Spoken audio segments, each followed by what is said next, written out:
quand même dire les Ilou Nishmat Eliaou Ben. Merci. Eliaou Ben. Ben Victorine. Ben Victorine. En fait, c'est Ilou Nishmat. Gitel Batitzrak. Gitel Batitzrak. Alors donc, c'est le troisième et peut-être le dernier cours sur ce sujet. J'hésite encore parce qu'il y a un autre sujet que je voudrais enseigner la semaine prochaine.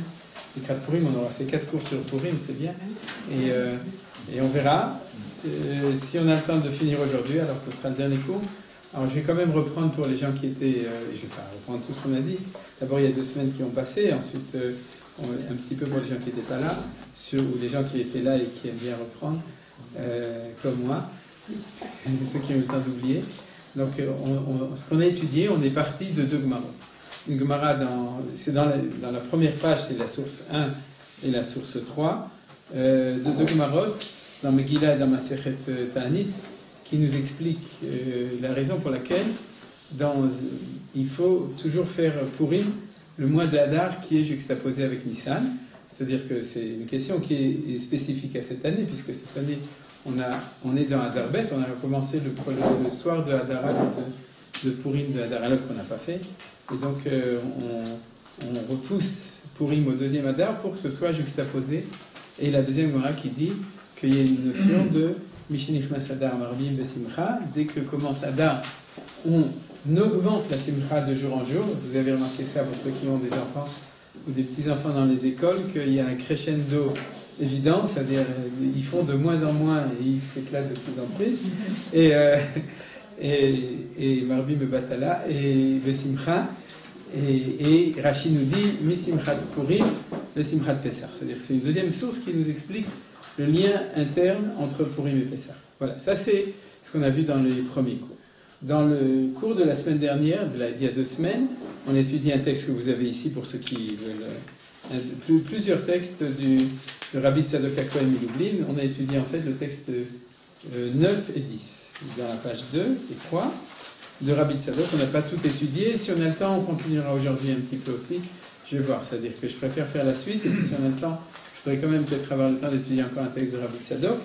En fait, le 10, on a juste lu. Oui, on a lu en vitesse. Et Kalvachomer, le 11, on n'a pas eu le temps vraiment de le faire. Alors si on a le temps, on fera la fin du 11 aussi. En tout cas, quelle est l'idée extraordinaire de Rabbi Tzadok et qui, j'avais expliqué un petit peu Rabbi Tzadok HaKohen Milublin, qui a vécu à la fin du 19e siècle, qui était Rabbi Tzadok, lo Achose Milublin, Rabbi Tzadok HaKohen Milublin, et qui a un leitmotiv, c'est-à-dire un motif qui revient toujours dans son enseignement, qui est très chassidique, c'est, on pourrait dire, de manière générale, de voir la présence de Akadosh Baruch Hu, même là où elle est cachée. Et au niveau individuel, c'est de trouver une étincelle de divinité dans chaque juif, même celui où on aurait peut-être tendance à ne pas le voir. Alors vous me direz, il n'y a pas que Rabbi Tzadok, on connaît ça de Chabad, on connaît ça de Rav Kook, etc. Mais en tout cas, Rabbi Tzadok a beaucoup travaillé sur cette notion-là. Et je dirais que c'est l'expression, c'est le Fum Chashucha Neura aussi, c'est-à-dire que la lumière vient à partir de l'obscurité. C'est pas l'expression de Chabad. Chabad, c'est un peu de lumière, Me'at Minaor, Doche Arbe Minachoshech. C'est la Shita de Chabad. Vous savez, on met un stand dans n'importe quel aéroport ou Tachana Merkazit, et puis au bout de quelques années, on se rend compte qu'il y a beaucoup de lumière petit à petit. Mais on va dans les endroits où il y a du Rocher ou au Népal, et on met un peu de couleur sur les Népal. Donc le Népal. Et donc et comme ça, petit à petit, on amène. Ça, c'est vous connaissez cette Chabad. La vision de Rabbi Tzadok, c'est le Fum Chashucha Neura, c'est-à-dire que la lumière, en fin de compte, apparaît à partir de l'obscurité. Alors, comment est-ce que c'est lié avec notre sujet à nous spécifiquement? C'est ce qu'on a vu la dernière fois. C'est que les mois de l'année, ils commencent par Nissan, Nes, qui est l'éclairage maximum de la présence révélée du miracle de Akadosh Baruch Hu dans le monde, au niveau de l'histoire, on est dans l'histoire. Ils terminent par Purim, parce que Purim, c'est le moment où Akadosh Baruch Hu disparaît du devant de la scène de l'histoire. J'ai dit du devant, c'est pas qu'il disparaît justement, Et donc Purim, c'est le fait de savoir que même là où tu crois qu'il n'est pas au plus profond de l'obscurité, de notre temps ce serait au plus profond de la Shoah, du temps de Purim, c'est du plus profond du décret de Amalek Aman, même là-bas, Akadosh Baruch Hu est là-bas. Alors vous vous souvenez que le signe qu'il y a disparition de la présence de Hachem, c'est le fait que dans la Megillah, le signe le plus flagrant et le plus connu, c'est quoi? Le nom de Hachem n'apparaît pas. Mais on dit que chaque fois qu'il y a marqué Hamelech, le roi qui est Hamelech Achashverosh, Az Bemelech Malchem Lachim Akatum Medaber, c'est-à-dire la Gemara, elle dit que se cache derrière un roi qui est l'antithèse absolue de la Malchut Hachem, même là-bas se trouve Malchut Hachem. C'est-à-dire, ça c'est la première idée. La deuxième idée de Rabbi Tzadok, c'est que cette idée de Smichut, Geulismo, Geoula le Geoula, c'est qu'en fin de compte, la pensée naturelle, c'est que à Olam, Olech ou Midarder, les choses vont de mal en pire. C'est-à-dire, et que c'est une pensée pessimiste, mais qui se croit réaliste dans le monde, et qui correspond au passage de Nissan à Adar. Maintenant, le Mismar Geoula, le Geoula, ça veut dire qu'on ferme une boucle, c'était ça l'idée qu'on avait vue, c'est comme une ceinture qui se ferme, et le fait de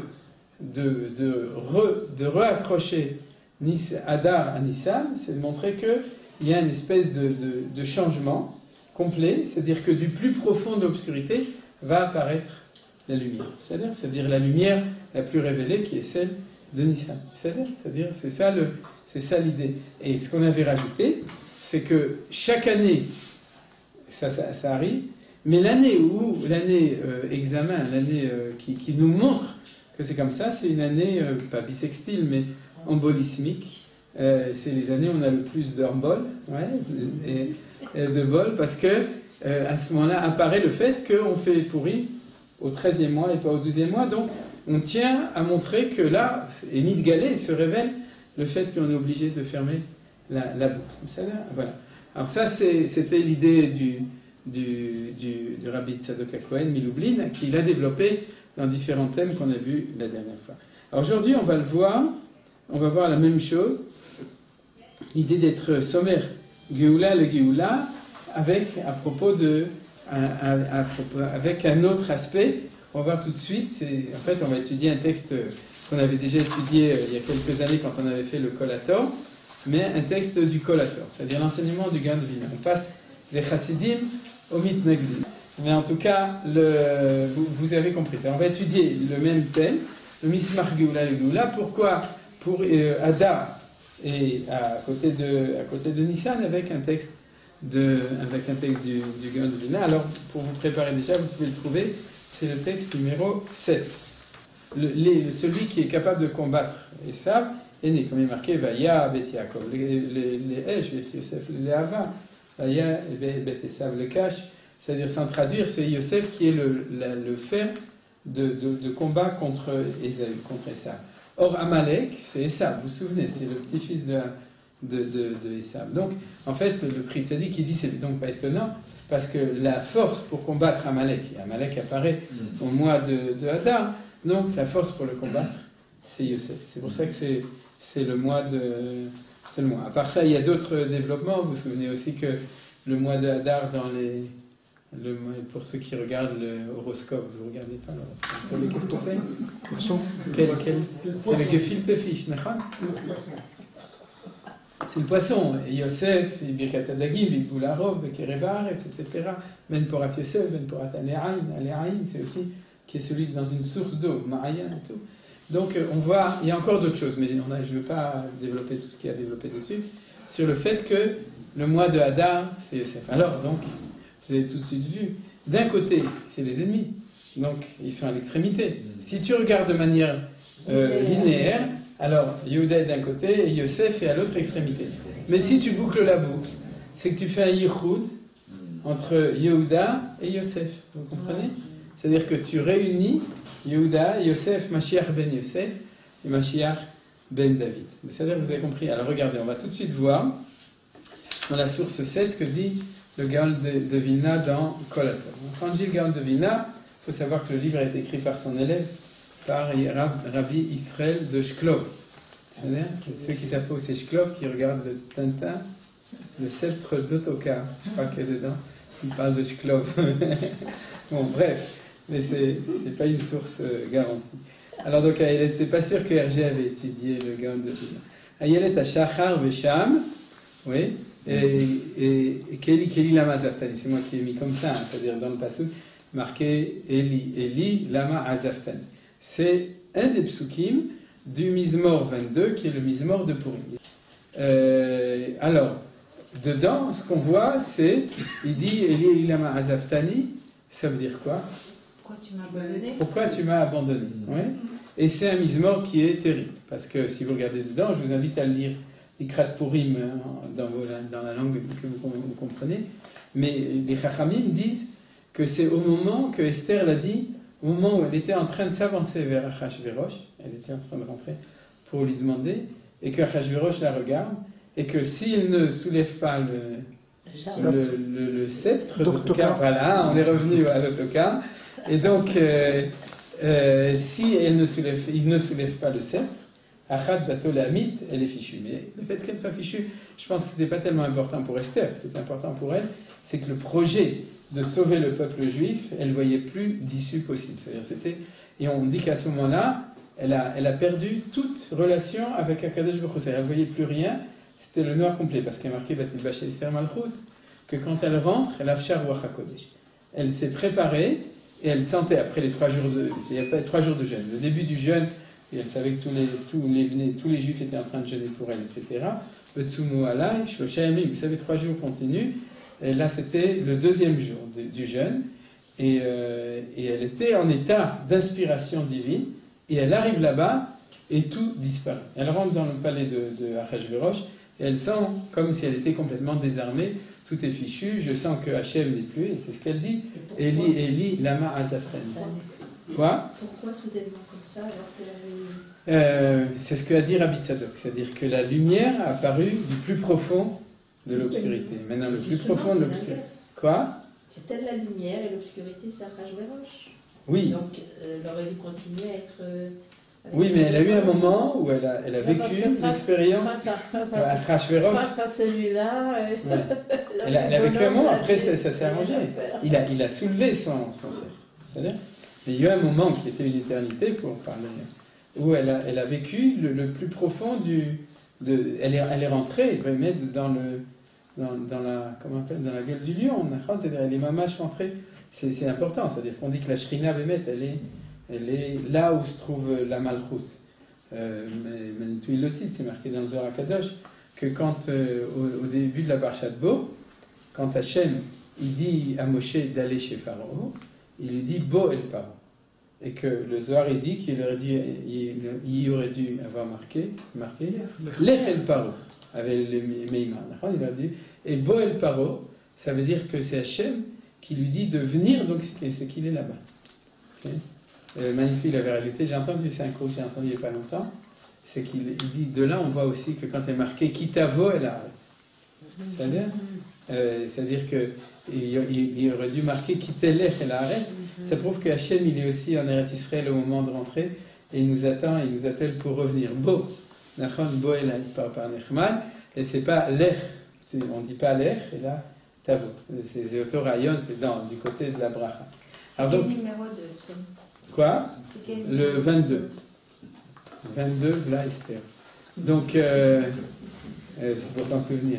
Et donc c'est le début. Hein, le début, comme tu as fait remarquer, c'est-à-dire le début, c'est le drame, mais Bassof, et continue le Gaon de Vilna, Tfilat Esther Amalka, Shaita, Mashiach Ben Yosef. C'est-à-dire Esther Amalka, elle est elle-même le Mashiach Ben Yosef. C'est-à-dire que quand on dit Va-t-il bâche Esther Malchut, bon, elle est on ne sait pas de qui elle est. Benjamin. Elle est Benjamin Esther. Ah oui, puisque c'était son oncle. Son cousin. Son cousin, Ben Dodo. Moi, je croyais que c'était au Dodo, mais c'était au Ben Dodo. Ouais, Nachon. Et donc, c'était son cousin. Et donc, elle était aussi de Binyamin. Mais il dit, ça n'a pas d'importance qu'on apprend tout ça au niveau de l'identité. Elle est, Vatilbash Esther Malchut, elle est en train de faire une Géoula qui est de l'ordre de la Géoula de Mashiach Ben Yosef. Vous voyez, elle dit Shaita Mashiach Ben Yosef, Ve'alze Amrou Chazal Yerushalmi Brachot. Alors regardez ce qu'ils disent, nos sages. Chazal, vous connaissez. Kach I Geulatam Shel Israël Ke'ayelet HaShachar. Pourquoi est-ce que le Mizmor qui parle de l'histoire de Esther, et ça répondra aussi à ta question, il s'appelle Mizmor Ayelet HaShachar. Alors Ayelet HaShachar, à part le fait que c'est un très joli nom à donner aux filles, c'est-à-dire, ça veut dire quoi? À l'aube, c'est quand ouais, c'est le début. D'accord? La biche de l'aube. Oui, pourquoi la biche? Alors la biche, dans la biche, c'est considéré comme la force. C'est la force de l'aube. Ah, il a fait, c'est une possibilité. Ayelet, c'est la force. Ken, Eile, Ayil, c'est une force. C'est-à-dire, Ken, en français c'est bélier, ici c'est Eile. C'est-à-dire, mais la deuxième, c'est de même que ces cornes, ils apparaissent comme ça, de même l'aube, elle apparaît comme des rayons comme ça, qui sont comme ça. Et ça, Ayelet HaShachar. Et il était une fois, vous connaissez l'histoire, au début de Brachot, deux sages qui se promenaient dans la Bika'a de Arbel. Arbel, c'est au-dessus de Migdal, en dessous de Tveria, de Tibériade Bikat Arbel. Et ils ont vu l'aube qui apparaissait, et ils ont dit Kach Geulatam Shel Israël Ka'ayelet HaShachar. La Géoula d'Israël est comme l'aube. Et donc c'est pour ça que. Pourquoi? Parce qu'ils voulaient parler. Ils parlaient du Mashiach Ben Yosef, et c'est pour ça qu'ils ont fait référence aussi. Quand ils ont parlé de Mashiach Ben Yosef, ils ont fait référence à ce Mizmor Ayelet HaShachar. V'chol ha'inyan ala tralta de Geoula shu beYehuda shel Mashiach Ben Yosef uvesod ayala shlucha beturia de Mashiach Ben Yosef bechinat bechor shoro kebiur rabbeinu bechapatik. Alors je ne traduirai pas la fin, mais ainsi et tout le inyan de ce Mizmor, parce qu'il parle du Mizmor Ayelet HaShachar, c'est le début de la Geoula, qui est Beyehudo shel Mashiach Ben Yosef, qui est la destinée du Mashiach, fils de Yosef, Besod, selon le secret de Ayala Shlucha, Beturia de Mashiach Ben Yosef, qui est la dimension de Mashiach Ben Yosef. Alors là, il fait un petit peu un mélange, parce qu'Ayala Shlucha, a priori c'est Naphtali, après il parle de Bechor Shoro, ça c'est oui Yosef, Bechor Shoro. Mais le Karne Rehen, Karna, Ben Nagar Khamim, c'est-à-dire il y a toujours les cornes, et c'est l'aube. On ne va pas rentrer dans les détails, comment est-ce qu'il explique tout ça. Mais en tout cas, ce qu'il veut dire, c'est comme ça. C'est que notre signe à nous, que c'est le Mashiach Ben Yosef, c'est que c'est l'aube. Alors regardez, l'aube, c'est aussi la fin de la nuit. C'est-à-dire qu'on a une situation d'obscurité, et puis à un moment, à la fin de l'obscurité, il y a Vena Forou, il y a un renversement, et il y a le début de la journée. Mais on n'est pas encore dedans. À quel moment on va arriver au lever du soleil? À quel mois? Nissan. En Nissan. Nissan. C'est-à-dire, comment ça s'appelle les gens qui prient l'Amida avec le lever du soleil? Ils prient au Netz. Netz, c'est-à-dire c'est le moment du lever du soleil. C'est-à-dire qu'en fin de compte, on est dans la nuit, on est Keli Lama Azaftani. C'est-à-dire il y a un moment où on est au plus profond même. La Gemara elle dit le moment où il fait le plus noir, c'est juste avant l'apparition de l'aube. Et à ce moment-là, mais Mima Amakim Kiraticha Hashem, c'est-à-dire du plus profond. À ce moment-là, on a un secret qui est un des sodotes de la Torah, c'est que du plus profond, quand on arrive là-bas, alors ça recommence à monter, parce que selon la nature, du plus profond, on meurt. C'est-à-dire on finit, c'est fini. Tu dégringoles, et puis c'est fini. Et non, il y a la boucle, et ça revient, c'est la Aficha, alors c'est ça que nous dit. Donc, Esther Amalka, elle est dans la dimension d'un Atralta de Géoula, et le début de la Géoula, elle vient petit à petit. Petit à petit, et c'est ça l'idée de Megillat Esther. Ken. D'ailleurs, cette scène où Esther rentre chez Achashverosh, c'était en Nissan, après ça? En plus, Oui. Nachon, il a fait mieux. Quand elle rentre. Elle rentre, c'est le jour de Pessah. Oui. Et elle était à Jeun. Ouais. En français, il y a Ah non, l'aube, ouais. il y a l'aube, il y a Ouais. l'aurore. Ouais, Donc l'aube, c'est quand il y a les premiers rayons du soleil et qu'on ne voit pas encore le soleil. ouais, Dans la nuit, il y a des rayons. ouais. Et l'aurore, c'est quand on voit déjà le soleil. Oui. Ah, donc l'aurore, c'est le net. Ah, ok. Heureusement que je ne me suis pas trompé. Sinon j'aurais dit Aurore Manu Est. Mais c'est l'aube, c'est Alot HaShachar. Le mot aurore, ça vient du latin, c'est la lumière. Ah, c'est bien. Or. Et c'est-à-dire. Ok. Il y a quelqu'un d'autre qui vous. Non, c'est bon. C'est-à-dire. Alors donc vous avez compris. Et quand on étudie la Megillat Esther, c'est ça qu'on voit. C'est qu'au début on voit rien du tout. C'est-à-dire, on voit que l'obscurité du décret de Haman, etc. On voit aussi l'obscurité de la conduite des Bnei Israël chez Nishtatfou et Seudato chez l'Autoracha, qui eux-mêmes participent à la Souda. Et puis on voit que petit à petit ça avance. Alors nous on a l'habitude, on connaît toute la lila, tout le scénario jusqu'à la fin. Mais si on le regarde, il est magnifique. C'est-à-dire que la manière dont on se rend compte que tout s'installe petit à petit, et puis jusqu'au renversement total, que l'arbre qu'il avait mis pour pendre Mordechai, tout d'un coup, et puis Acharvona Zarpolator, qui dit mais non, on peut accrocher Aman, et on va écouter Aman, et tout. C'est-à-dire tout ça, c'est comme l'aurore, c'est-à-dire que ça apparaît petit à petit. Mais alors ça va pas, c'est pas du tout pour aller n'importe où. C'est-à-dire que c'est pour arriver à Nissan, c'est pour arriver à la Géoula Shlema. Alors ça, c'est le secret du Ichud, donc de la fermeture. Vous avez compris, le Mismar Géoula, le Géoula. On a dit le Mismar Géoula, le Géoula. On aurait pu dire d'accord, Géoula de Purim et Géoula. Non, pas du tout. C'est que c'est Mishenichnas Adar Marbim Besimcha, c'est qu'on a une espèce d'évolution, le Mismar Géoula, le Géoula, qui évolue depuis la Géoula de Purim, qui est une Géoula petit à petit, jusqu'à une Géoula fantastique qui est dans la dimension de la Géoula de Nissan. Vous avez compris maintenant l'idée de la manière dont ça se fait de cette manière. Alors, ce qu'il faut aussi rajouter, c'est tout d'abord, vous avez compris que de manière générale, si on veut joindre ce qu'avait dit Rabbi Tzadok et ce qu'on est en train d'étudier. C'est-à-dire, ce qu'on est en train d'étudier, c'est la dimension historique collective. C'est ce que nous enseigne le Gaon de Vilna. C'est pour ça que je préfère aussi ne pas rester que dans Rabbi Tzadok. Alors que Rabbi Tzadok, il nous parlait de quoi? Il nous parlait de Nekudat Haïmouna. C'est-à-dire que chaque juif, même s'il se sent le plus loin de Hakadosh Baruch Hu, vous vous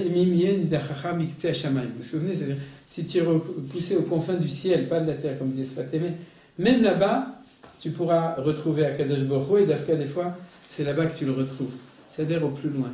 Alors, mais c'est au niveau du destin individuel, de la neshama, de la recherche, c'est-à-dire de l'individu. Le Rabbi Tzadok, comme la plupart des enseignements de la Chassidoute, ils sont au niveau du nefesh, au niveau de la psychologie humaine, au niveau de la démarche de chaque individu, de l'individu. Et là, ce qu'on apprend, c'est au niveau du collectif. Mais c'est le même enseignement, c'est exactement le même enseignement. Il n'y a pas de contradiction entre les deux, c'est uniquement savoir voir les choses au niveau, comme je dirais, du klal et du prat, de l'individu et du collectif. Alors, ce qu'on a ici dans l'enseignement du Gaon de Vilna, sur Esther, c'est la même chose, mais au niveau du processus historique. Sache que dans le processus historique, c'est là où tu croiras, et ça c'est la notion du Esther, Anochi, Aster, Astir, Panaïmen. C'est-à-dire au moment où les choses ils vont être le plus cachées de cachées, c'est-à-dire caché, c'est Aster, Astir, c'est que à ce moment-là, il ne faut pas perdre espoir, parce que Mitor à Esther, à partir du Esther chez Esther, à ce moment-là, va commencer à apparaître la lumière. C'est pour ça que dans le Mizmor, c'est tellement important qu'il y a ce point le plus bas, le point du zéro Kelvin, la forme du Keli, Lama Azaftani. C'est le sentiment d'abandon total et qu'à partir de là, ça commence à apparaître petit à petit. C'est-à-dire qu'il y a une apparition possible. Ça, c'est un des éléments les plus importants. Alors, dans cet élément, il y a un deuxième point qui est très important aussi, c'est la notion de Itaruta Deletata et Itaruta Deleela, qu'on étudie souvent. Vous connaissez. Itaruta Deletata, ça veut dire quoi? Le réveil d'en bas. Il faut de la tata, le réveil. C'est-à-dire, il faut le réveil d'en bas, et maintenant, Dafka, Rabbi Tzadok, peut-être moins, mais c'est en tout cas dans le Gaon de Vilna, ça apparaît aussi, de manière très importante, c'est que le Nes, c'est, en fin de compte, c'est l'ingérence de Hakadosh Baruch Hu dans l'histoire. Alors regardez, dans le schéma de Nissan à Adar, on a en fin de compte le fait qu'Akadosh Baruch Hu se cache de plus en plus. C'est aussi le fait que l'homme a de plus en plus dans ses mains la prise en main de son propre destin, comme disait Giscard. Vous connaissez, vous comprenez ça? C'est-à-dire, les anthropologues et les philosophes de l'histoire, j'avais parlé de ça, la plupart des choses, on en avait parlé quand on avait étudié Rav Kook, je vois, il y a 2 ans. Mais quand ils regardent le processus, ils disent comme ça. Les anciens étaient fétichistes, donc ils voyaient ils comprenaient pas l'ordre de la nature, donc ils voyaient un miracle partout. D'accord? C'est-à-dire que s'il pleut, c'est un miracle. Si ça pousse, c'est un miracle. Si jamais on est guéri, c'est un miracle. On va chez un rebouteux et qui fait un miracle. Aujourd'hui, on connaît, on sait, on comprend les lois de la nature, donc on ne voit plus les miracles. On voit qu'en fin de compte, aide-toi, et puis le ciel t'aidera, ou bien tu t'aideras tout seul. C'est-à-dire qu'en fin de compte, on a une approche rationnelle, et eux, c'était des primitifs. Ils ont vu le même processus, mais ils le lisent différemment, vous comprenez? C'est-à-dire, ils ne croient pas qu'il y avait un Nes. Donc, ils interprètent ça comme une interprétation subjective de l'homme. L'homme voit le Nes parce qu'il ne comprend pas le sens matériel, scientifique, rationnel des choses. Et plus le temps avance, plus on comprend, plus on élimine les croyances, etc., qui ne servent à rien. Enfin, je tiens leur langage, parce que ce qui sert, c'est l'approche rationnelle, etc. Nous, ce qu'on dit, c'est quelque chose qui est différent. Le même processus, c'est qu'en effet, au moment de la sortie d'Égypte, il y a eu une véritable révélation. C'est-à-dire, il y a eu une révélation de Akadosh Baruch Hu. Et Akadosh Baruch Hu nous a dit, écoute, je me suis révélé, tu sais que j'existe, tu sais aussi ce qu'il faut faire puisque je t'ai donné la Torah. Maintenant, débrouille-toi, je ne vais pas passer mon temps à chaque moment. Et c'est ce qu'on appelle, dans le processus de chaque individu, ce qu'on appelle la maturation, l'indépendance. C'est-à-dire que quand un enfant est petit, il y a une ingérence permanente des parents, ensuite, de moins en moins, de moins en moins, de moins en moins. C'est ce qu'on appelle les igamel. C'est-à-dire les igamel, c'est être sevré. Être sevré. Se débrouiller avec sa propre gamelle. C'est-à-dire être sevré, c'est-à-dire être capable de s'auto-suffire, d'autogérer, c'est-à-dire être capable de se débrouiller. Alors, est-ce que c'est voulu par Akadosh Baruch Hu? Dans notre expérience, bien entendu. C'est-à-dire, il dit, je t'ai donné, comme des parents, il dit, je t'ai donné tous les ustensiles pour te débrouiller dans la vie. Maintenant, ne reviens pas chez moi chaque mois en disant, j'ai pas d'argent. Non, on va travailler. Je t'ai appris, je t'ai donné un travail, je t'ai appris à te débrouiller tout seul. Maintenant, débrouille-toi tout seul. Donc, c'est ça le processus de Nissan à Adar. Et à ce moment-là, ça veut dire que la Géoula de la dimension de Mashiach Ben Yosef, elle va être de la Itaruta Deletata. C'est-à-dire qu'il va nous dire, je vous ai appris, donc la dimension de Hadar, c'est prenez les armes, débrouillez-vous, défendez-vous, faites ce que vous avez à faire, et à ce moment-là, je vous aiderai dans cet ordre d'idées. C'est-à-dire prenez-vous en main, construisez les choses de votre propre volonté. Alors, si... Physique ou moral? Quoi? Physique ou moral? Ah, on va voir tout. C'est ça qu'on va voir, parce qu'on va tout de suite voir que c'est aussi la notion de Kimou et Kiblou, au niveau Rouhani. C'est-à-dire, vous comprenez, c'est-à-dire à tous les niveaux. À tous les niveaux. C'est-à-dire, si tu es indépendant, alors, être indépendant pour un anticléricaliste, c'est je me débrouille, donc j'ai pas besoin de toi, donc tu n'existes pas. C'est-à-dire, vous comprenez, c'est-à-dire, et du coup, j'ai même la chutzpah de dire que même avant, quand on te voyait, tu n'existais pas. C'est-à-dire, en fait, le fait que Vares Natan Ibn Adam, que le monde est donné aux hommes pour que les hommes fassent, ça comporte un danger d'éliminer Akadosh Baruch Hu. Eli, Miné. C'est-à-dire. Et pourquoi est-ce que quand on est complètement indépendant, il faut retourner vers la dépendance? Ah, il ne faut pas retourner vers la dépendance. Il faut être capable. C'est-à-dire, Hachem peut se révéler, puisqu'on était capable de le reconnaître sans qu'il se révèle. C'est la relation adulte entre des parents et des enfants. C'est-à-dire que tu peux aimer et être attaché à tes parents sans être dépendant d'eux. C'est-à-dire de manière adulte, bien qu'ils restent toujours tes parents. Ils ne sont pas égaux à toi, ils resteront toujours. Et en sachant qu'en cas de pépin, ils sont là. Éventuellement, et puis des fois même, c'est dans l'autre sens. Voilà. C'est les enfants qui sont là pour les parents aussi. Mais dans le principe général, oui, s'il faut. mais en ne voulant pas, parce que c'est-à-dire que c'est la possibilité pour Akadosh Baruch Hu, et c'est ça la réussite de l'histoire, c'est qu'il se révèle et que Velot Isda'azu Mimeni. C'est marqué, c'est dans la paracha de Bechukotai, dans la bracha Latid Lavo, c'est-à-dire que ce ne sera plus une relation où quand tu apparais, alors nous on est dans notre personnalité de l'enfant, on est écrasé, c'est-à-dire on disparaît ou on est inféodé, c'est-à-dire on est adulte, et vis-à-vis de Akadosh Baruch Hu aussi, et à ce moment-là il peut apparaître. Et c'est ça le seul Mismar Geoula, le Geoula de nouveau. C'est-à-dire que si on a fait notre rôle de la dimension de Adam, Mashiach ben Yosef, Veitaruta Deletata, alors après en Nissan, il peut y avoir une nouvelle, on va l'étudier, un nouveau Nissan, une nouvelle Geoula, qui est une Geoula qui est, alors disons on pourrait dire la question, qu'est-ce qui a précédé quoi c'est-à-dire que dans l'ordre d'histoire, c'est Nissan jusqu'à Adar, et dans l'ordre du renversement, c'est Adar et Nissan. Et c'est les deux qui sont vrais. Naout Srilato Besofo, Besofo Mitriato. Vous avez compris l'idée générale des choses. Alors, ça, c'est quelque chose qui est qui est fondamental, et qui explique aussi, ça c'est ce que dit entre autres le Rav Kook et tout, c'est que bien entendu, je reviens aux mêmes idées, c'est-à-dire au moment où tu es en Hadar, où c'est en même temps le moment où les choses apparaissent, mais où on te demande d'être toi, d'être agissant de ce point de vue-là, à ce moment-là, c'est aussi la porte ouverte au risque, puisque Hachem, on ne le voit pas, de toutes les on pourrait dire de toutes les athéismes possibles, ou l'antithéisme, etc., possible. Puisque c'est le moment où Eli, Eli, lama azafthani, vous pouvez le traduire en français, vous verrez Eli, Eli, Wiesel, vous avez compris? C'est-à-dire, vous comprenez?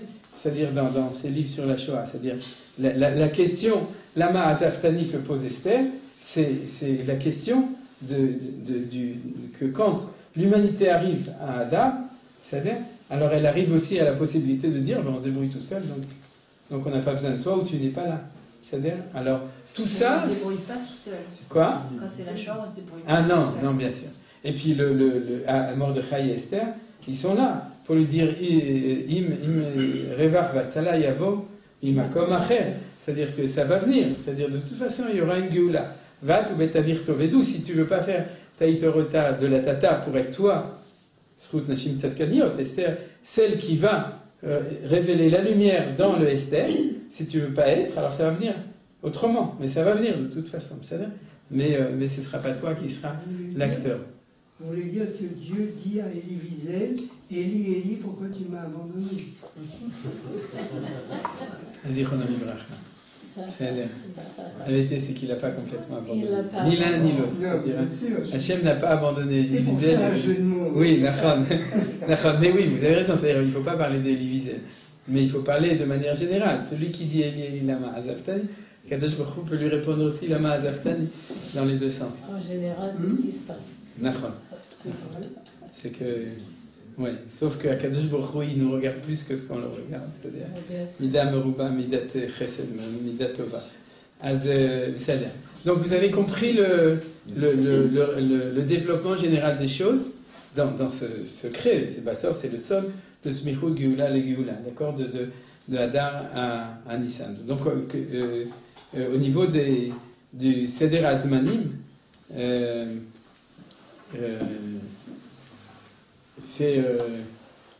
on a vu que ça correspond tout à fait, parce que vous le voyez maintenant, c'est-à-dire que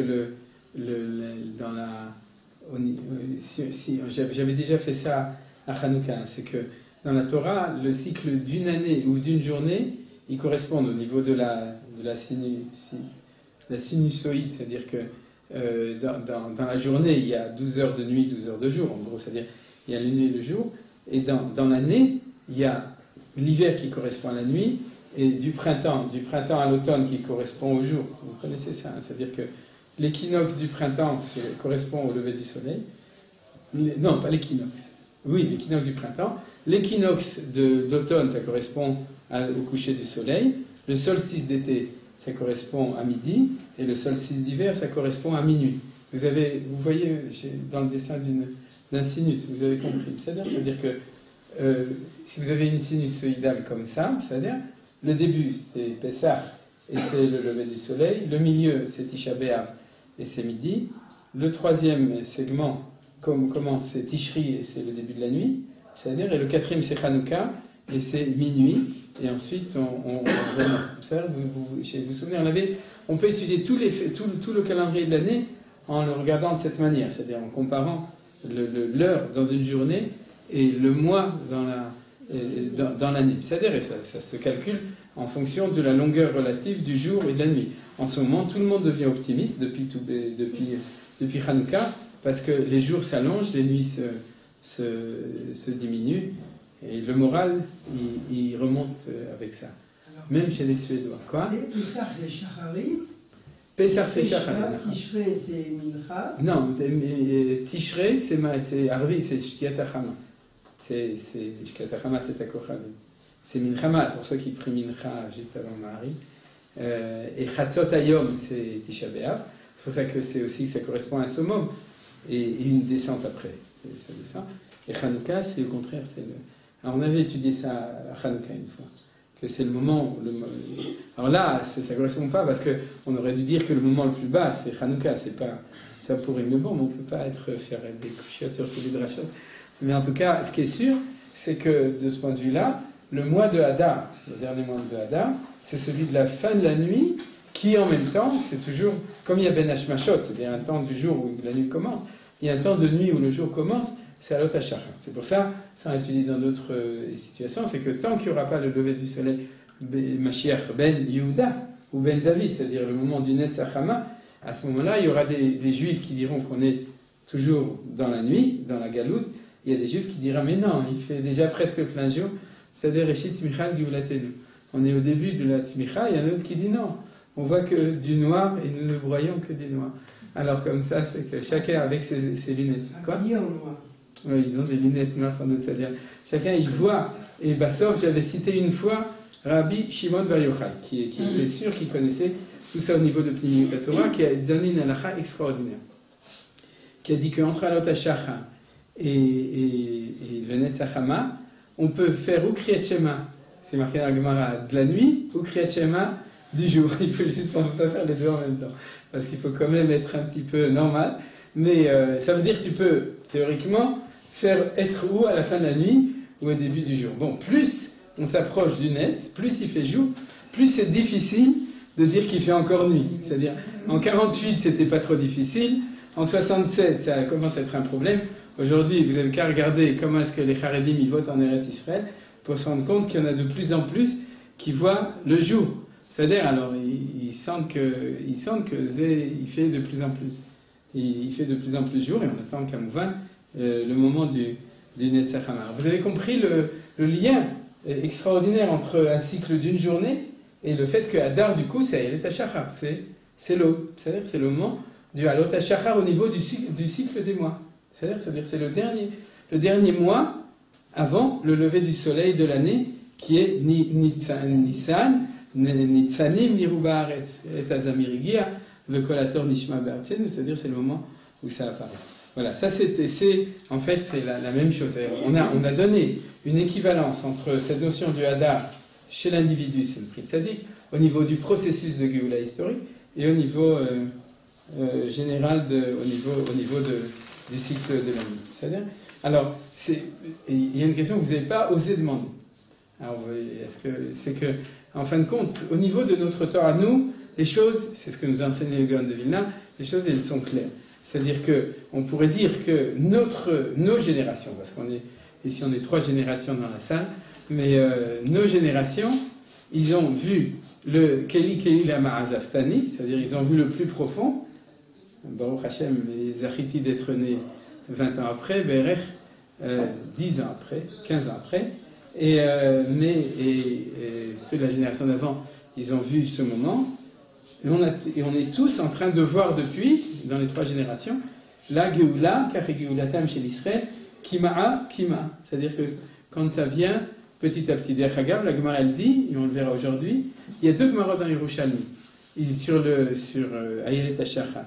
Il dit, car Geoulatam chez l'Israël, Kima, Kima, ainsi est la Geoula petit à petit, et car Gdolatam chez l'Israël, Kima, Kima, ainsi la manière dont Israël a grandi, et elle parle de la Megillah. Et ça, on va le voir le texte, c'est-à-dire qu'elle nous dit que, chez Neymar, elle a eu dit c'est-à-dire qu'elle a vu exactement la même chose dans l'histoire de la Megillat Esther, qui est l'apparition de la Gdoula, c'est-à-dire de la grandeur de Mordechai et de Esther du peuple juif, et la Géoula. C'est-à-dire tout ça, c'est ce qu'on a vu maintenant. Alors la question, c'est que de notre jour, bon, on n'a pas encore vu le net, on n'est pas encore entré caniré complètement. Je ne sais pas si on est déjà entré en Nissan, on est en tout cas sûr à la fin de Adam.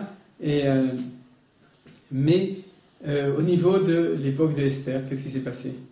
Vous avez compris ma question? On dit que Esther était Mashiach ben Yosef. Et c'est qui le Nissan de l'époque de Esther Amalka? C'est notre Goulouano. Ah, alors c'est une explication possible.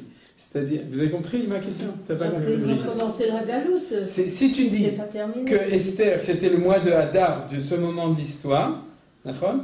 Où était le mois de Nissan de ce moment? Son petit-fils qui a reconstruit le bâtiment. C'est ça. Il a fait quoi la cavale? Darius, Milo. D'accord? Milo Darius.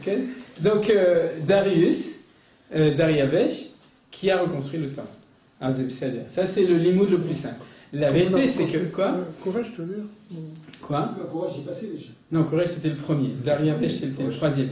Il y a eu Koresh, Achashverosh, Dariavesh. Quoi? Non, Koresh a permis de retour, ça. Ouais, c'est celui... Koresh, c'est Atralta de Géoula. Koresh, d'ailleurs, Koresh était avant Esther.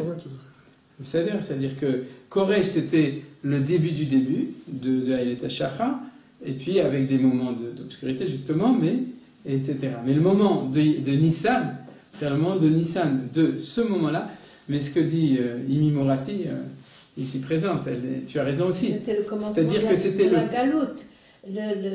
L'histoire de Purim, c'était le commencement de la galoute. C'était le commencement, et c'est là où on a reçu les clés de l'Aïtarouta, de l'Etata, et du fait d'être capable de voir Hachem dans le Esther. Ouais. C'est-à-dire qu'il y a deux lectures de la Megillah. Une lecture, on pourrait dire, qui est avec un processus historique extrêmement long, c'est-à-dire de Esther jusqu'à aujourd'hui, c'est-à-dire où il nous a donné les clés de l'Aïtarouta, de l'Etata, etc. Et ça, c'est une lecture possible. Et la deuxième lecture possible, c'est d'une histoire beaucoup plus courte, c'est qu'il faut quand même qu'il y ait une Tarouta de Leila et un Nissan de l'histoire là. Alors c'est pour ça que je vous ai photocopié la source 8 qui vient après la source 7, d'accord, et il faut ouvrir les psukim dans Ezra de l'inauguration du temple. Alors, ah oui, mais après, à partir de Yutet, c'est en hébreu, vous inquiétez pas, il y a 3 psukim en araméen, je vais vous les traduire gratuitement, et puis après, ce sera en hébreu. Donc, Va'avadou, c'est l'inauguration du Beth Amikdash de Ezra et Néhémie. Alors comprenez, c'est déjà comme ça. C'est-à-dire que à Shushan, on est dans Hadar, d'accord, et à Yerushalayim, on est dans Nissan. C'est aussi ça la boucle. C'est-à-dire que la Géoula de Esther, c'est Akati Avde Achashverosh Haman. On reste encore esclave de Achashverosh. On est dans une dimension qui reste à l'aube. On pourrait dire qui reste au miftan, c'est-à-dire comment on appelle le miftan de la porte, au seuil, voilà. C'est-à-dire qu'il reste au seuil de la Géoula. Elle se finit au seuil de la Géoula. Et on croit que ça s'arrête là, non. Mais pour pouvoir passer à la Géoula, il faut faire son aliyah, c'est-à-dire il faut passer à Yerushalayim et voir ce qui se passe à Yerushalayim dans la génération d'après. Parce que vous vous souvenez, comme tu as dit, c'était Dariavesh qui était celui qui a donné la possibilité de le construire. Comme par hasard, c'est le fils de qui? C'est le fils de Esther et de Achashverosh. C'est-à-dire qu'il y a un happy end au-delà du happy end mi-mital et chaim, c'est-à-dire du fait qu'on était sauvé d'un décret de mort. Il y a, on peut dire, dans la génération d'après, dans la tolada, dans l'engendrement de ça, quelque chose qui va au-delà, et ce qui va au-delà, c'est le binyan de Tamikdash. Et à ce moment-là, nous dira le Gaon de Vilna, qui c'est le Mashiach ben Yosef là-bas? Ezra ben Nehemia. Il le dit clairement. Alors, tu m'as dit que c'était Esther, oui, mais non, mais il y a aussi, etc. Ça, alors regardez. Je n'ai pas compris latin. Ah oui, là j'ai un peu fait une rapidité. Quoi? L'histoire, c'est le Darius qui a été complètement défait par Alexandre le Grand. D'après la chronologie hébraïque, je crois que j'en avais déjà parlé une fois, oui. L'histoire, c'est que, en fait, toute la lecture de la Megillat Esther et tout est entièrement hadarique, d'accord? Elle est complètement dans une histoire qui, en fin de compte, le nom de Dieu n'apparaît pas à la fin de la Megillah. Il reste toujours caché sous le nom de Achashverosh. C'est-à-dire, celui qui a été éliminé, c'est Haman, et c'est Mordechai qui prend sa place. Mais il est quand même toujours le second d'un roi qui cache encore le nom de Dieu. C'est-à-dire, le nom de Akadosh Baruch Hu est toujours, pour l'instant, tant qu'il est là-bas, il est toujours dans le palais de Achashverosh. C'est-à-dire, sauf celui qui le gère, c'est Mordechai. Il a amené une espèce... Et Mordechai et Esther, les deux ensemble, ils ont amené un or, mais qui reste malgré tout là-bas. Donc c'est toujours le mois de Hadar.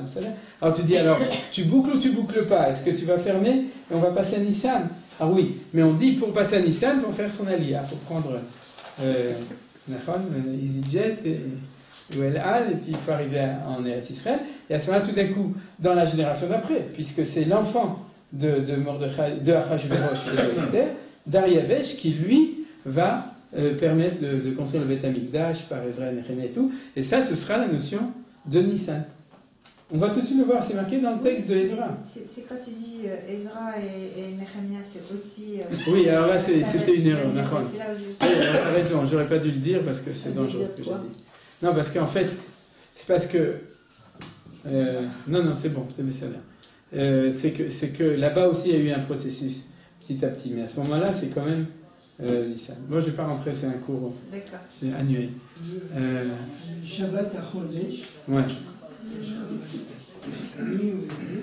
Shabbat HaChodesh. C'est là qu'on doit faire le pas pour rentrer dans le seuil de la nuit. Dans le seuil qui passe de l'autre côté. Parashat HaChodesh, Nachon. Nachon. Il y a Parashat Shkalim avant Hadar et Parashat HaChodesh avant Nissan. Oui, on va le voir tout de suite. Ta question, selon la... On avait peut-être, je ne sais pas si on avait parlé ici, mais aussi il y a quelques années. Selon la chronologie officielle académique, il y a plusieurs Darius, il y a plusieurs, etc., plusieurs Cyrus. Donc il y en a 6 Cyrus. Et donc, celui qui a conquis Alexandre le Grand n'est pas le fils de Achashverosh. Selon la chronologie hébraïque officielle et reconnue, celle du Seder Olam, il n'y a eu que 3 rois perses en pause. C'est-à-dire, avant, il y avait les guerres contre les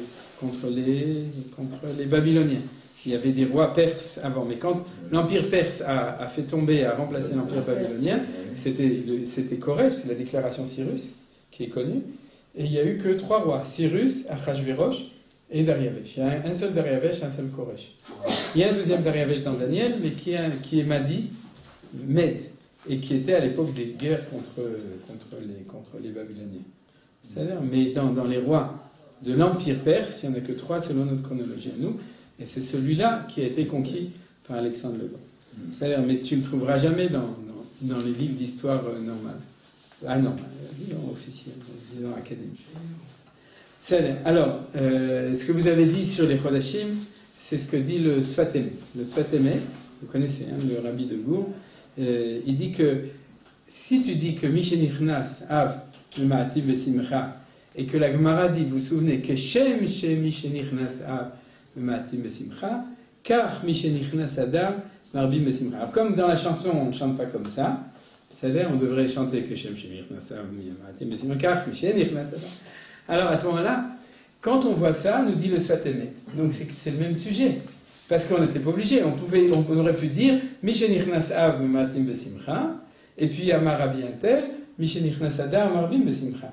Il y a marqué que Shem She, de la même manière que quand Av, on diminue la Simcha, donc nous dit le Sfat Emet, c'est que c'est le même sujet. Or, c'est quoi le sujet de Av? Le Churban Habayit. Donc, Marbim Besimcha, du Binyan Bet Amikdash de Ezra et Nehemiah. Vous avez compris? C'est-à-dire qu'en fin de compte, quand on chante Mishenichnas Adar Marbim Besimcha, on dit que de la Géoula de Hadar va nous amener à la Géoula Nissan de l'époque, qui est la Géoula du Minyan, Beit Sheni, du deuxième temps. C'est-à-dire, et donc, qu'est-ce qu'on dit? Marbim Besimcha. Alors, on va lire les psukim, vous allez voir la surprise. Va'avadou bnei Israël, Va'avadou, donc je le dis je le traduis. Les bnei Israël ont fait Kohanim et Lévim, les bnei Israël, les Kohanim et Lévim, ou Shar bnei Galuta et les autres fils de la Galoute, Chanukah, Bet Eloka, Dana, l'inauguration de la maison de Dieu, celle-là, Bechedva, Et c'est quoi Behedva en araméen? Besimcha. Et c'est pour ça que je l'ai souligné. Hein? C'est-à-dire que c'était pas obligé. Ils auraient pu marquer dans le texte qu'ils ont fait. Ils ont inauguré le temple. Non, ils ont inauguré Besimcha. C'est ça la source de Mishenich Nasada, Marbim Besimcha Batanach. Vous avez compris? C'est en fait Besimcha. Veikrivu, le Chanukah Bet Eloka Dena. Et ils ont amené pour l'inauguration de la maison, de cette maison de Dieu, Torin Mea, Dichin Natay, Mimrin Arba Meod, Utsferizin Lechataya, Al-Kol Israël, Treasa, le Minyan Shifti Israël. Donc, c'est des korbanot, je ne vous traduis pas, ils ont amené plein de korbanot. Vakimu Kohanaya Bepal Gutun, Velevaya Bemachlaktun, Alavidat, Eloka Div Yerushalem, Kirtav, Sfar Moshe. Et donc, on a nommé les Kohanim selon leur Vachev selon leur Mishmarot, leur groupe, leur famille, et les Lévi'im Bemachlakton, la même chose, Machlakot, c'est-à-dire chacun selon leur Mishmar, leur division. Ils se sont divisés, organisés pour le service de Dieu à Yerushalem, ainsi que c'est marqué dans le livre de Moshe Rabbeinu. Et alors, en quel mois c'était? Dans le mois de Hadar. C'était un Hadar. Alors, c'est un peu bizarre, parce que c'est ce que j'ai dit. C'est-à-dire qu'en fait, c'était pas le temple idéal. C'est-à-dire que c'est un temple qui est un Nissan qui est encore empreint de Hadar. Vous comprenez? Parce que la Shrina n'est pas revenue, etc. C'est-à-dire, le vrai Pshat, c'est ce que maman a dit, c'est que le vrai Nissan qu'on attend après Purim, c'est celui qu'on n'a pas encore reçu, c'est le troisième temple. Mais il y a eu un petit Nissan qui était encore trop Hadar à ce moment-là. Mais donc ils ont inauguré, et il nous dit le Malbim, Bechedva Besimcha, il dit, pourquoi il y a marqué Besimcha? Non, c'est que c'est Hadar. Ah, c'est marqué, deux fois, c'est marqué clairement. Et c'est pas marqué ici, c'est marqué avant. Et qu'est-ce qu'il dit le Malbim? Pourquoi on a marqué Besimcha? Pour nous dire que cette Simcha a estompé la Simcha de Purim. C'est le péage du Malbim dessus. C'est-à-dire, on aurait pu croire que la Simcha de Purim était plus importante. Non, bien entendu que non. Puisqu'ils ont compris que la Simcha de Purim devait être là pour nous amener à la Simcha du Hanouka et de l'inauguration du Beth Amikdash.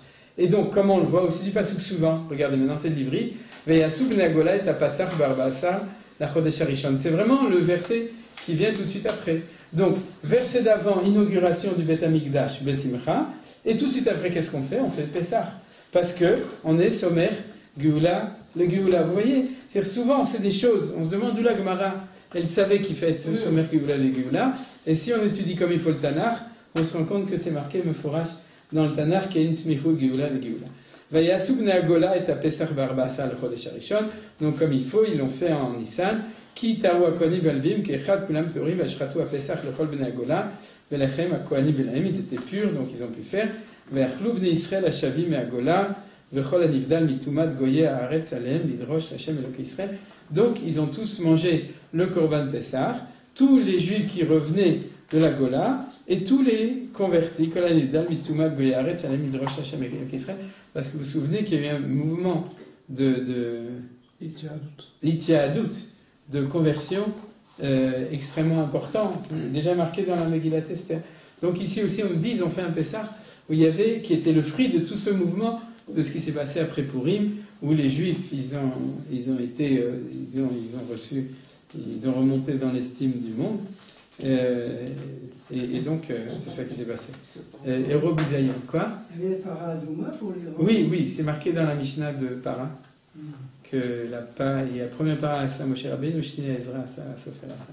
C'est la deuxième, c'était celle de Ezra, et c'est celle d'ici, celle qui est marquée ici. Et dont le Tanakh parle. Sous Chagamatzot Shivat Yamim, vous le savez, donc il faut faire 7 jours de Chagamatzot, Besimcha ki simcha Mashem. Ve'esev lev melech Ashur alem lechazek yedem imlechet bet Elokim Elokei Israël. Donc il est fait Besimcha ki simcha Mashem, car Hashem il les a. C'est pas fréquent dans le Tanakh qu'on nous parle comme ça de Besimcha, et ensuite il y a marqué 2 fois Simcha. Donc c'est Mi-Simcha, les Simcha. Vous voyez qu'il y a une Ma'alin Bakodesh, c'est-à-dire qu'il y a une dimension de Mishnich, Marbim Besimcha, et qui est retrouvée ici, Bechedva au début, et ensuite Pesach, on est Simcha, Besimcha 2 fois. Donc il y a même ça. Oui. Est-ce qu'on peut dire que dans le passage précédent, Chedva, l'inauguration du temple, c'est un Simcha Miletata, oui. Ils ont construit le temple, et puis là on dit explicitement que c'est Hachem qui les a réjouis.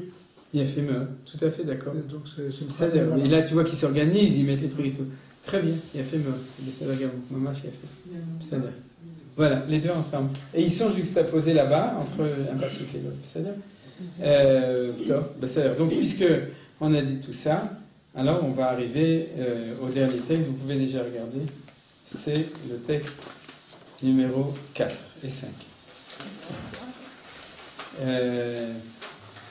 Daoudi Maïta aura Vesimcha Vesason Vika. C'est-à-dire. Et alors, ce qu'on a étudié jusqu'à maintenant, tout d'abord, il y a peut-être un point que j'avais oublié de dire. J'ai oublié de dire parce qu'on a dit Marbim Besimcha. Marbim Besimcha, comme dit Rashi, Marbim, c'est augmentation permanente. Et on va de plus en plus. Milvad, à part le pérouge de Rashi, que c'était de Simchat Purim à Simchat Pessah, c'est aussi que en soi-même, puisque ça correspond au processus de l'aube, alors ça correspond à un processus d'augmentation permanente. D'accord ? Une fois que le soleil s'est levé, en gros, il est là. D'accord ? C'est-à-dire, c'est vrai qu'il fait de plus en plus chaud, mais en gros, il ne change pas de taille. Par contre, le passage de la nuit au jour, que tout le monde, on est tous impressionnés par quand on assiste à l'aube, c'est-à-dire de voir comment le Karig Gdulatam chez l'Israël, le Karig Gdulatam chez l'Israël. Alors ça, c'est aussi une notion de Marbim et Simcha. C'est Mishenich Nasadar depuis le début. Ah, j'avais oublié une chose, c'est pour ça. C'est que à propos du Beth Amikdash. Ça, je voulais le dire. C'est pour retourner en arrière. Maintenant, je retourne aussi un petit peu en arrière. Ce que vous avez dit sur Parashat HaChodesh. C'est que le Sfat Emet, il dit que c'est pour ça que pour nous rappeler, qu'est-ce qu'on fait aujourd'hui pour nous rappeler le fait que le mois de Hadar, c'est le début de la lumière de l'inauguration du temple. Vous comprenez ? C'est-à-dire de même que c'est le processus de destruction. On sait très bien que quand est-ce qu'a été inauguré le Mishkan ? Le premier Nissan, Parashat Hashavua Va'akel Vayi Ken Beshana Hashenit Ba'echad Lachodesh Ukam Mishkan, c'est-à-dire c'était le 8e jour de Milouim. Il y avait 7 jours de Milouim et puis le 8e jour, il y a eu l'inauguration du Mishkan. Et de manière générale, le calendrier du Beth Amikdash, c'était toujours de Nissan. Et comment on le sait ? L'impôt annuel, c'est quoi ? Le shekel. Le shekel, ou plus exactement, Machatzit shekel. Vous savez ? Et quand est-ce qu'on ramassait Machatzit shekel ? Pendant le mois de Hadar. Et on le ramassait pendant les 30 jours du mois de Hadar, parce que si quelqu'un l'a donné après le 30 Hadar, s'il a donné le premier Nissan, c'est raté, ça ira pour le budget du Beth Amikdash de l'année d'après. Okay? On apprend des psukim, à Sechet Shkalim, à Mishnah ou dans la Gemara Talmud Yerushalmi, on apprend tous les détails de ça. C'est-à-dire qu'en fin de compte, on ramassait l'argent pendant un mois pour pouvoir entretenir tout le budget des corbanotes et de toutes les choses essentielles de la Avodat Amikdash, c'est Machatzit shekel. C'est-à-dire c'est l'impôt égalitaire de tout le monde pour que tout le monde soit égal dans la Avodat Amikdash. Et quand est-ce qu'on commence à être mashmi à l'ashkalim? À Rosh Chodesh. Lequel? Bechad be'adar mashmiim à l'ashkalim. Et c'est ça, par Shkalim, qu'on dit le Shabbat d'avant Rosh Chodesh. Donc, en fin de compte, ça nous dit le Sfat Emet, dans le cycle annuel pour nous, c'est-à-dire la Trouma du Machatzit shekel, c'est la Itaruta Deletata, c'est-à-dire c'est du mois de Hadar, qui est la préparation à Avodat Amikdash qui commence le premier Nissan. Il dit que c'est pour ça que la notion de Marbim Besimcha, ça commence par Bechad Be'adar Mashmim al Ashkalim. Alors vous savez que c'est la semaine prochaine. Kriyat Megillah, avant la lecture de la Megillah, on donne Zecher le Machatzit shekel. Vous vous souvenez, hein? Alors il y a le minhag de donner 3 fois une pièce de 50 agorot, et puis il y a le minhag préféré surtout chez les Sfaradim, c'est de donner, c'est 20 shekels. C'est une vingtaine de shekels. Une vingtaine de shekels. Imaginez-vous combien il y a de juifs dans le monde, disons qu'il y en aurait 10 millions qui donneraient 20 shekels, ça fait 200 millions de shekels. C'est ça? C'est pas mal comme budget pour le Beth Amikdash. Même si à la moitié, 100 millions de shekalim, on se débrouillera aussi. Ça a l'air, c'est bizarre, non? Et donc c'est le budget actuel du Binyan Beth Amikdash Bezrat Hashem. Donc on le fait avant Kriyat Megillah parce que c'est Mashmim. Il y a d'autres raisons que je vais penser maintenant, mais parce que c'est depuis le premier Adar qu'on doit être Mashmim Ashkalim. Donc vous voyez qu'il y a plein de choses qui sont reliées les unes avec les autres au niveau de ça. C'est-à-dire le lien entre Adar, et c'est ce que vous avez dit, Parashat Shkalim, est lié avec Parashat HaChodesh. Là, c'est celui qui est avant Rosh Chodesh Adar, et l'autre, c'est celui qui est avant Rosh Chodesh Nissan. Alors, encore une chose, ça va, vous avez encore le courage, et on va finir par là. C'est ce que le Rav Kook enseigne, que Chacham Adif Minavi. Que le sage, la Gemara dans Baba Batra, elle dit, le sage est préférable au Navi. Et ça, on l'a souvent enseigné dans les études qu'on a sur Purim, c'est-à-dire que, en fait, le prophète correspond à quel mois? Nissan, Itaruta, Deleila, c'est la parole de Hachem. Et le Chacham correspond à Adar, c'est-à-dire Itaruta, Deletata, c'est le réveil d'en bas. Et tant qu'il y avait la nevoie, c'est-à-dire tant qu'on était encore en une dimension de Nissan, alors à ce moment-là, la voix du Chacham n'était pas là. Et quand Nissan s'éteint, c'est-à-dire sauter, à ce moment-là, le Chacham commence à parler. C'est-à-dire, et ça correspond à quoi? Adar Kibloa Bimei Achashverosh.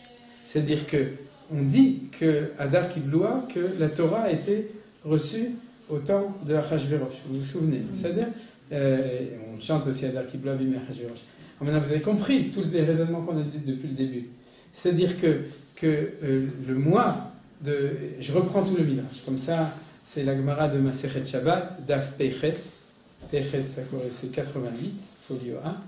Et il y a marqué comme ça dans la Gemara, c'est que quand Hachem il est venu chez les Bnei Israël pour leur demander est-ce que vous voulez la Torah, alors qu'est-ce qu'ils ont répondu? Naase venishma. Oui, retenez bien. D'abord Naase, et ensuite Nishma. Donc ils ont accepté la Torah, c'est-à-dire on va faire et on va comprendre la Torah. C'est-à-dire, et la Gemara elle dit oui, mais après, quand il y a eu le don de la Torah, alors Kafalem Arkegigit, vous vous souvenez? C'est-à-dire que Hachem il a imposé la Torah Kfia, donc le Naase Venishma a été annulé. Et ce que dit la Gemara, Mikan Moda'a Rabba L'Oraita. Je vous le cite par oral, on n'étudie pas, on ne peut pas chaque année étudier les mêmes textes, mais c'est une grande nouvelle. Pourquoi? Parce que ça veut dire quoi, Moda'a Rabba, Maraba, Mikan Moda'a Rabba L'Oraita? Ça veut dire que jusqu'au moment de Purim, ah non, il ne sait pas encore. C'est-à-dire, il dit, si Dieu nous l'a imposé, il y a un principe qui dit que Ones Rachmana Patre. C'est-à-dire que Ave Patre. C'est-à-dire que si jamais on te met le couteau et qu'on t'oblige, ça n'a pas force de loi, vous savez. C'est-à-dire sous la contrainte, c'est pas légal. Donc la Torah n'est pas légale. Et si quelqu'un a enfreint la Torah et qu'il arrive au Bedin Shen Mala un jour et que Hachem lui demande pourquoi, il dit mais je suis pas. Oui, on était honnête. On n'est pas obligé. On n'était pas obligé c'est-à-dire on n'était pas responsable puisque tu nous as donné la Torah sous la contrainte. Répond la Gemara. Vous connaissez, c'est la question de la Gemara. Adar Kibloa Bimei Achashverosh. Non, parce que depuis l'époque de Achashverosh, on l'a reçu chez Neymar Kimu Vekiblu Kimu Ma Shekiblu Kfa. Ils ont réalisé ce qu'ils avaient déjà reçu. C'est-à-dire, jusqu'à là, vous avez compris. Depuis l'époque de Purim, on n'est plus sous la contrainte, on a re-signé le contrat, on a dit qu'on était d'accord, et donc du coup, on est responsable. Alors vous savez ce que demandent les commentateurs? Ils disaient jusqu'à Purim, alors. C'est-à-dire, entre le don de la Torah et Purim, il s'est passé longtemps. Alors on laisse tomber la question pour cette année, mais en tout cas, depuis Purim, on est responsable. Je n'arrive pas à comprendre ce raisonnement. Quoi? J'arrive pas à comprendre. Mais on n'est pas en train de parler. Et quel raisonnement? D'avant ou d'après? Pourquoi est-ce qu'on signe à Purim? C'est-à-dire quoi? Qu'est-ce qui se passe? Qu'est-ce qui se passe? Voilà. Entre Nissan et on a signé déjà Nissan. On n'est pas en train de parler. Oui, alors c'est ça la Sheila, d'accord. C'est la question de Tosfot. Oui. Ça, c'est la réponse de Tosfot. La question de Tosfot, c'est la question de Rina, et la réponse, c'est ta réponse à toi. C'est-à-dire que, écoutez bien, on va la lire, la réponse. C'est-à-dire que, on a dit, Naase Venishma, Beshash et Gidimu, Bnei Israël Naase Venishma. C'est-à-dire que, ils ont avancé, je tout expliqué. Quand Dieu leur a demandé de voler la Torah, ils ont dit qu'il acceptait. On a dit qu'on l'a accepté avant qu'on était imposé. Donc l'imposition, c'était l'imposition de quelque chose de voulu. Non, la Gemara dit non. L'imposition a annulé l'acceptation qui était auparavant. C'est-à-dire, il n'y a qu'au moment de Purim où on l'a accepté. Alors, je vais vous donner l'explication de Rabbi Tzadok, c'est en 2 mots, mais c'est très important. C'est qu'en fin de compte, c'est-à-dire, il y a un conflit entre les deux. C'est-à-dire, je vais expliquer. Est-ce qu'on veut la Torah ou est-ce que c'est Dieu qui veut nous imposer la Torah? C'est-à-dire, est-ce qu'on est dans la Literuta de Leila ou est-ce qu'on est dans la Literuta de l'Etata? Alors, avant de recevoir la Torah, dans une explosion de révélation divine, d'accord? On a dit qu'on le voulait, mais une fois que Dieu nous l'a imposé, on ne sait plus si on l'a fait.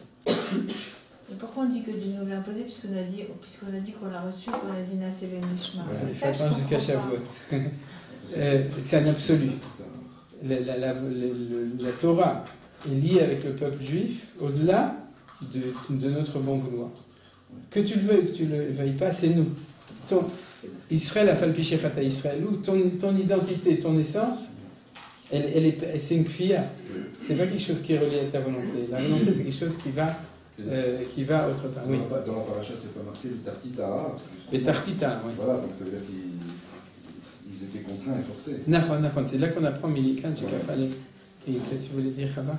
Non, je veux dire, c'est peut-être comme quelqu'un qui prend sur lui quelque chose pendant des années, au bout d'un moment, ça devient lui-même. Et c'est même si un jour il regrette de l'avoir pris sur lui, c'est tellement habitué que ça devient une partie de leur identité. Donc là, ça fait tellement longtemps qu'ils ont reçu la Torah, que ça fait partie de leur massorette, on va dire, qu'à ce stade, en plus, ils ont été face à un événement où, quoi qu'il en soit, parce qu'ils sont juifs, ils ont pas été exterminés. Alors ils disent non, ça fait une partie de nous, alors c'est qu'on l'a reçu. Ils l'ont intégré en gros, peut-être. Voilà, il a fait mieux. Alors reprenons. Il peut plus s'en détacher en fait. Nahon. Mais c'est plus que ça, parce que ce que tu dis, ce serait un petit peu que c'est l'us et la coutume, c'est l'habitude qui fait que ça devient une partie de nous. C'est-à-dire qu'on le veut. C'est pas une volonté extrêmement haute. Quand tu dis à quelqu'un pourquoi tu es religieux, parce que en fait j'ai l'habitude, et c'est pas la même chose que quelqu'un qui dirait mais parce que c'est ce que je veux. Tu comprends? C'est une volonté profonde. C'est-à-dire le ratson. Ouais, ça paraît plus logique que ça soit rentré dans leur choix, quoi, le fait d'avoir pris ses habitudes. Oui, ça paraît éventuellement. Mais en général, les gens ils disent autrement. Alors reprenons, vous vous souvenez, on a vu Nissan Adar. Maintenant, on est dans le linéaire. C'est-à-dire qu'en fin de compte, tant qu'il y avait trop de Nissan, c'est-à-dire tant qu'il y avait trop de Kafa, c'est-à-dire Kafa les marqués, tant qu'il y avait trop d'imposition, il n'y avait pas assez d'expression de la volonté. Et quand est-ce qu'on a découvert, un peu plus au-delà de ce que tu as dit, quand on a découvert, et je vais utiliser l'expression de Chachamim dans Pirkei Avot, Retzonenu la'asot retzoncha. Non, c'est pas dans Pirkei Avot, c'est autre part. C'est-à-dire que notre volonté, c'est de faire ta volonté. C'est-à-dire que notre ratzon, notre volonté profonde, c'est d'être juif. C'est-à-dire c'est d'être shomer Torah mitzvot, c'est d'être lié à toi, c'est de faire, etc. Ils ont reçu cette idée-là, mais qu'ils l'ont maturée avec. Et voilà, c'est évident. L'histoire du Tzom et de la. Ils l'ont maturé avec toute l'histoire depuis la sortie d'Égypte jusqu'à ce moment-là. Et c'est comme les 12 mois de l'année. C'est-à-dire de Nissan à Adar dans le sens de 1, 2, 3, 4, 5, 6, 7, 8, 9, 12. Alors, au moment où Hachem disparaît complètement, c'est là où tu as l'examen de notre volonté à nous et pas de son ratson. Parce que son ratson disparaît, c'est l'antikfia par excellence, Adar, c'est l'autre extrémité. Et à ce moment-là, c'est-à-dire, c'est l'apparition du ratson. Alors, on a dit, les tarutal de l'Etata, regardez. Naase venishma, c'est quoi? C'est les tarutal de l'Etata. D'abord, on va faire et on va comprendre. C'est-à-dire, d'abord, on va faire et ensuite, on va comprendre. On va comprendre dans le sens, on va entendre la révélation de Dieu. Mais d'abord, Naase, c'est-à-dire. Or, tout ça est annulé par la tartita, par la kfia. Et puis, kimu ve kiblu. Kimu, maché kiblu kfar, c'est-à-dire le verset d'après, il est inversé par les chachamim, c'est-à-dire ils ont eu kiblu et ensuite kimu, c'est-à-dire c'est la même expression que naase venishma, kiblu ve kimu, c'est-à-dire ils l'ont fait par kabbalah, par ratzon, par volonté de faire les choses. C'est-à-dire, alors vous comprenez que dans le processus d'histoire, vu par l'histoire du peuple juif, c'est tout d'abord, c'est vrai qu'il y a une espèce, c'est la réponse à votre question, c'est qu'il y a une petite volonté. C'était le Naaseh Nishma. Mais en fait, véritablement, elle n'a pas tenu la route. Et c'est pour ça que les Bnei Israël, jusqu'à ce moment-là, ils étaient idolâtres, c'est comme tu dis, tu as envie de faire, tu demandes à un soldat, tu as envie de rentrer dans Seret Matkal, mais bien sûr, j'ai envie de rentrer. Au bout de 5 minutes qu'il est dans Seret Matkal, et ça m'est arrivé, j'étais pas cravi, et puis j'ai réussi à faire remonter mon profil, et je suis monté cravi. Et puis c'était tellement dur, parce qu'en plus les autres ils étaient entraînés, ils avaient déjà 2 mois du Moon, je suis allé chez Pagay, je lui ai dit, tu sais, moi, je suis pas obligé, j'ai signé volontaire, parce que je suis français, Tofesvet, et ça, il a dit, Habibi, t'es comme tout le monde, t'as signé, t'as pas signé, l'homme à Niedoti, tu cours comme tout le monde. C'est-à-dire que, en fin de compte, mon Ratson, il était petit. Le Naaseh Nishma, il était petit. C'était un Ratson du Tata qui était petit, qui était écrasé par le Ratson à Elohim. Et puis petit à petit, Hachem a dit, je baisse mon Ratson à moi, tu l'as reçu. C'est-à-dire, et puis, commence à montrer ton vrai Ratson. Et il a fallu toute l'histoire jusqu'à Purim pour que le peuple juif montre que ce Naaseh Nishma qui était avant la Kabbalah était le vrai, était véritable. Alors ça veut dire quoi? Ça veut dire qui est la source de qui? Est-ce que c'est le Ratson de Hachem de Nissan qui nous a amené, comme a dit Chava, au Ratson humain de Hadar, ou c'est le Ratson humain de Hadar qui est à condition de pouvoir recevoir la Torah au niveau de Nissan? Alors, c'est la boucle, c'est les deux. Naout strilato besofo, besofo betrilato. C'est-à-dire que quand, et c'est la réponse à la question, pourquoi les gens avant Purim étaient aussi responsables, parce que quand on a reçu, au moment de Hadar, on a dit Kimouve Kiblou, à ce moment-là, on a prouvé qu'on était véritablement consentant au moment où on a dit Naaseh Nishma avant. C'est-à-dire, mais ça a été effacé, comme la lumière d'une bougie s'efface devant la lumière du soleil. C'est-à-dire que quand il y a eu le Matan Torah, ou l'apparition qui commence au moment de la sortie d'Égypte, de la lumière, ou du Beth Amikdash, une création du Beth Amikdash, alors la volonté humaine, elle se rétrécit. C'est-à-dire, donc elle est effacée. Et quand la grande lumière disparaît, c'est-à-dire à ce moment-là, peut apparaître le Kimouve Kiblo, et c'est ça ce que les Chachamim, ils ont vu dans cette dialectique. Donc, on est obligé de boucler la boucle. C'est-à-dire, parce que la condition pour recevoir la Torah, c'est de dire Naaseh Nishma, donc après Hadar de Kimouve Kiblo, il faut qu'il y ait un nouveau Nissan. Et on est obligé d'avoir un Nissan pour arriver, comme disait Chava, pour pouvoir arriver à Hadar, parce que si tu n'as pas de Matan Torah, tu arriveras nulle part avec ta bonne volonté. L'enfer est pavé de rues pavées. Quoi? Des bonnes intentions, ouais. On peut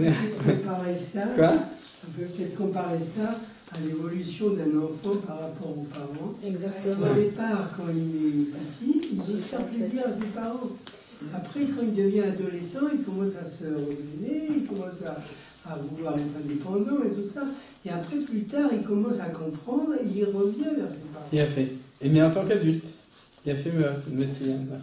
Vous avez compris que c'est Mamash Kach. Alors, la Gemara, elle dit, chez Neymar, ouais, c'est-à-dire que on dit, la Yudi, Maïta, Ora, on va en finir en vitesse parce qu'il est déjà tard.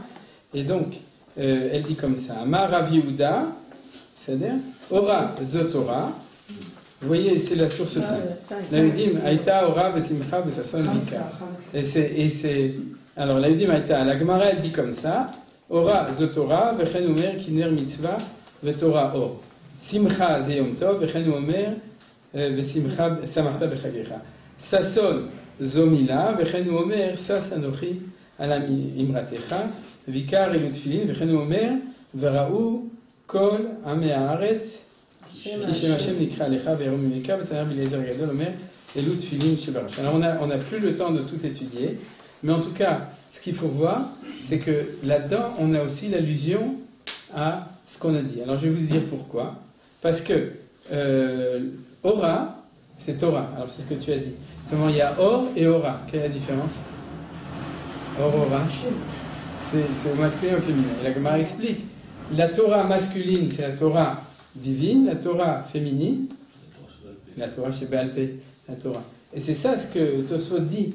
Que ce qu'ils ont accepté, ils avaient reçu la Torah chez Birtav, c'est-à-dire ils avaient reçu la Torah de révélation au moment du Matan Torah. Et la Torah chez Baal Pé, c'est quoi? C'est d'exprimer le fait que tu es intéressé. Tu dis, qu'est-ce qu'on fait dans les Shivot? On étudie toute la journée Torah chez Birtav.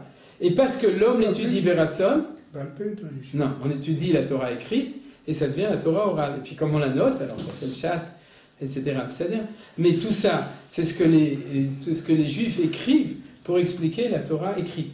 Donc, qu'est-ce qu'ils font? Ils font un kimov kiblo au niveau de la Torah. C'est-à-dire, ils expriment leur ratson atzmi d'étudier la Torah révélée de Hakadosh Baruch Hu. C'est ça la dialectique Torah Shebirtav, Torah Sheba'al Peh.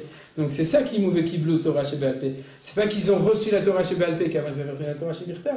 C'est qu'ils ont exprimé le fait que pour eux, la Torah était pour eux. Donc, ils ont commencé à faire Torah Sheba'al Peh. Or, c'est la Torah féminine. La Yudi Maïta Ora. Ora, c'est Torah. Mais quelle Torah? La Torah féminine. C'est la Torah du réveil d'en bas, de Itaruta de l'Etata, al Piasson. Parce que ce qui est d'en bas, c'est normal. La Torah, Sheba'al Peh, c'est la Torah du Vox Populis, du Itaruta de l'Etata. La Torah Sheba'al Birta, c'est la Torah qui descend du ciel. On l'avait déjà vu une fois dans votre Torah. Maintenant, Simcha Vesasson, 2 mots, c'est de la Kabbalah. C'est quoi? C'est que Sasson, c'est la réjouissance masculine, et Simcha, c'est la réjouissance féminine. D'accord? La preuve, il y a beaucoup de filles qui s'appellent Simcha, il n'y en a pas beaucoup qui s'appellent Sasson. Chez les Ashkenaz, c'est aussi un nom Ashkenaz. C'est un problème identitaire pour ces garçons. Alors, en tout cas, ils s'arrangent. Mais, ça veut dire que Sasson. Alors, la preuve, c'est que Sasson Zomila. D'accord? Et donc, c'est quelque chose qui est masculin. Vous avez compris? C'est dans la Kabbalah, Sasson, c'est la Sfirat Yesod, et Simcha, c'est Sfirat Malchut. Sasson, c'est le bas des Sfirot masculines, et Simcha Malchut, c'est la Sfira féminine, c'est-à-dire la Shrina. Sasson, c'est masculin. C'est Yesod. Oui, c'est Yesod. D'ailleurs, la racine du mot Sasson, c'est Shesh, ça veut dire c'est la 6e Sfira. Et c'est pour ça que quand on fait un mariage, on dit Kol Sasson, Kol Simcha, Kol Hatan, Kol Kala. Vous avez vu? C'est-à-dire Sasson, Hatan, et Simcha, Kala. Donc, quand on se marie, on dit Kol Sasson, Kol Simcha, du masculin au féminin, puisque le mari donne la bague à la femme. Il est Mashpia Mekabelet. Mais au moment de Purim, qu'est-ce qu'il doit marquer? Là, il dit Maïta, Ora, Torah Sheba'al Peh, Ve Simcha, Ve Sasson. Ça commence par Esther et ça monte à Mordechai. Vous avez vu? Ça va dans l'autre sens.